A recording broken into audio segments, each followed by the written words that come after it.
On March 23d, the manuscript continued, Wilcox failed to appear, and inquiries at his quarters revealed that he had been stricken with an obscure sort of fever and taken to the home of his family in Waterman Street. He had cried out in the night, arousing several other artists in the building, and had manifested since then only alternations of unconsciousness and delirium. My uncle at once telephoned the family, and from that time forward kept close watch of the case, calling often at the Thayer Street office of Dr. Toby, whom he learned to be in charge. The youth's febrile mind, apparently, was dwelling on strange things, and the doctor shuddered now and then as he spoke of them. They included not only a repetition of what he had formerly dreamed, but touched wildly on a gigantic thing miles high which walked or lumbered about. He at no time fully described this object, but occasional frantic words, as repeated by Dr. Toby, convinced the professor that it must be identical with the nameless monstrosity he had sought to depict in his dream sculpture. Reference to this object, the doctor added, was invariably a prelude to the young man's subsidence into lethargy. His temperature, oddly enough, was not greatly above normal, but his whole condition was otherwise such as to suggest true fever rather than mental disorder. On April 2 at about 3 p.m. every trace of Wilcox's malady suddenly ceased. He sat upright in bed, astonished to find himself at home and completely ignorant of what had happened in dream or reality since the night of March 22. Pronounced well by his physician, he returned to his quarters in 3 days, but to Professor Angel he was of no further assistance. All traces of strange dreaming had vanished with his recovery, and my uncle kept no record of his night thoughts after a week of pointless and irrelevant accounts of thoroughly usual visions.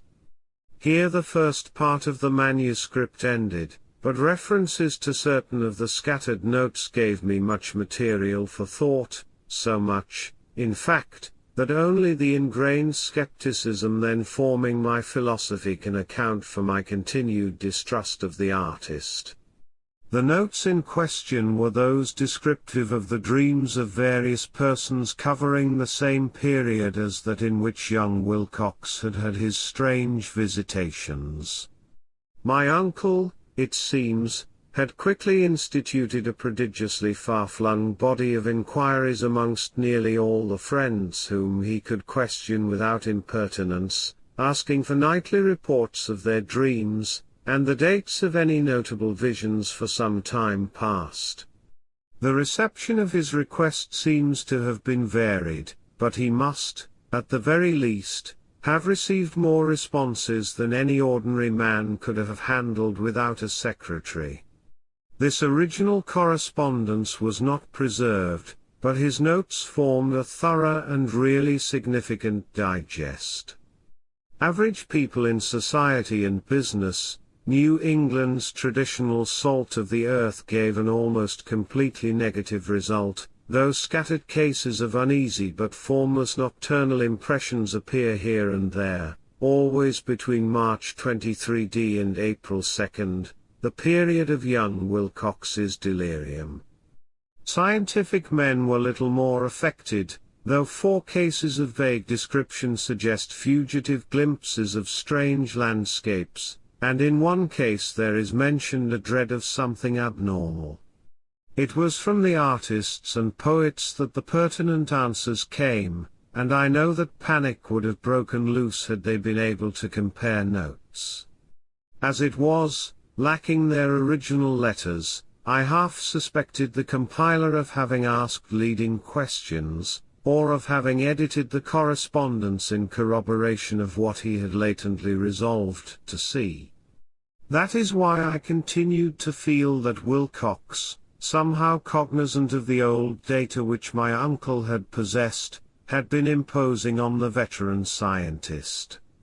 These responses from aesthetes told a disturbing tale. From February 28 to April 2 a large proportion of them had dreamed very bizarre things, the intensity of the dreams being immeasurably the stronger during the period of the sculptor's delirium.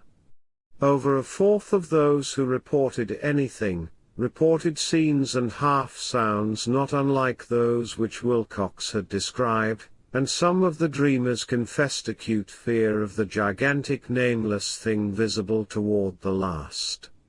One case, which the note describes with emphasis, was very sad. The subject, a widely known architect with leanings toward theosophy and occultism, went violently insane on the date of young Wilcox's seizure, and expired several months later after incessant screamings to be saved from some escaped denizen of hell. Had my uncle referred to these cases by name instead of merely by number, I should have attempted some corroboration and personal investigation, but as it was, I succeeded in tracing down only a few. All of these, however, bore out the notes in full. I have often wondered if all the objects of the professor's questioning felt as puzzled as did this fraction. It is well that no explanation shall ever reach them. Thank you for joining us here in Arkham.